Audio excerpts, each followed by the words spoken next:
আপনারা দেখছেন AGT live 24/7 নরক নগুই তঙ্গ AGT লাইভ 24/7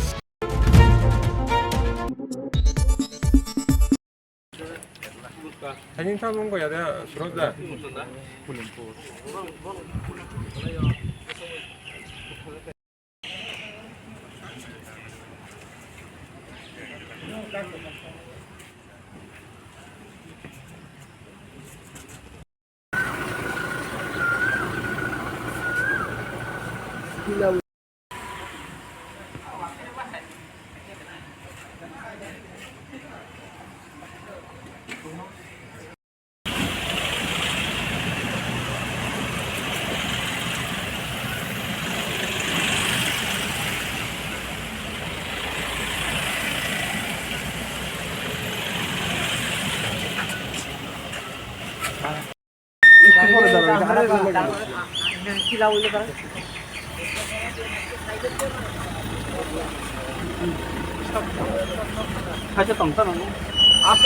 মাননীয় রাজ্যপালের সাথে এবং আজকে যে আমাদের এখানে কাউন্সিলে ইলেকশন হয়েছিল চেয়ারম্যান এবং সিএম এর, এটা জানাতেই আমরা এখানে সবাই এমডিসি মিলে, আমাদের হনারেবল এমএলএ স্যারও আছেন এবং সবাই মিলে এখানে কার্টসি ভিজিট ওনার সাথে দেখা সাক্ষাৎকার জন্য আমরা এসেছি।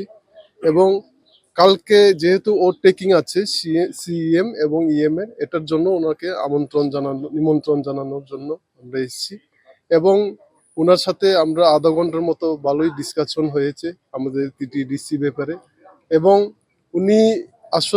উনি বলেছেন, কথা দিয়েছেন যে ওভারটেকিং এর পরে খুব শীঘ্রই আমাদের হেডকোয়ার্টার টিটিডিসি হেডকোয়ার্টার কুমুলিংয়ে আসবেন এবং ভিজিট করবেন। এবং উনি এও কথা বলে দিয়েছেন যে পাহাড় অঞ্চলে যে আমাদের দলাই বলুন, কাঞ্চনপুর বলুন, আমরা 1-2 মাসের মধ্যে একটা ভিজিট উনি করবেন, যেখানে রাস্তাঘাটের রোড কানেক্টিভিটি নেই, পানীয় জল নেই, এখানে 2-3টে লোকেশনের দুর্গম এরিয়াতে উনি ভিজিট করবেন। এটার জন্য আমরা টিটিডিসি কে ভালো মতো গাইড করবেন এবং বিগত 5 বছরে যেটা উনি করতে পারেননি, এই 5 বছরে উনি যথেষ্ট হেল্প করবেন, টিটিডিসি কে দেখবেন। ইনি এটাই কথা দিয়েছেন। আর্থিক বিষয় নিয়ে তো বিগত দিনে আপনাদের অনেক বক্তব্য ছিল, হ্যাঁ, এবার কি প্রত্যাশা করছেন যে? দেখুন, আজকে তো আমাদের কার্টসি ভিজিট, গভর্নর আমরা হিজ এক্সেলেন্সি বলেছেন যে কয়েকদিন পরে আমাদের আবার এক্সিকিউটিভ সিএম চেয়ারম্যানের সাথে ইএম এর সাথে উনি আবার ডাকবেন, আমাদেরকে দেখা করবেন, তখন আমরা আরো ভালো মতো কথা বলবো। আর হেডকোয়ার্টারেও যাবেন উনি, কুমলুং হেডকোয়ার্টারে, এটাই তখন আমরা ভালো মতে কি আশুবেশি খুঁটিনাটি আছে সব বিস্তারিত আমরা কথা বলবো গভর্নর।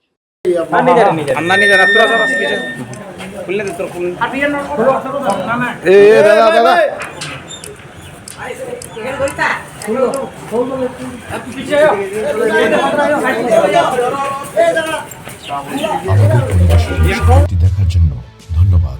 চিনিও কক্তমা নাইমা বাগুই বেলাই হাম্বাই। ये न्यूज़ कंटेंट देखने के लिए शुक्रिया।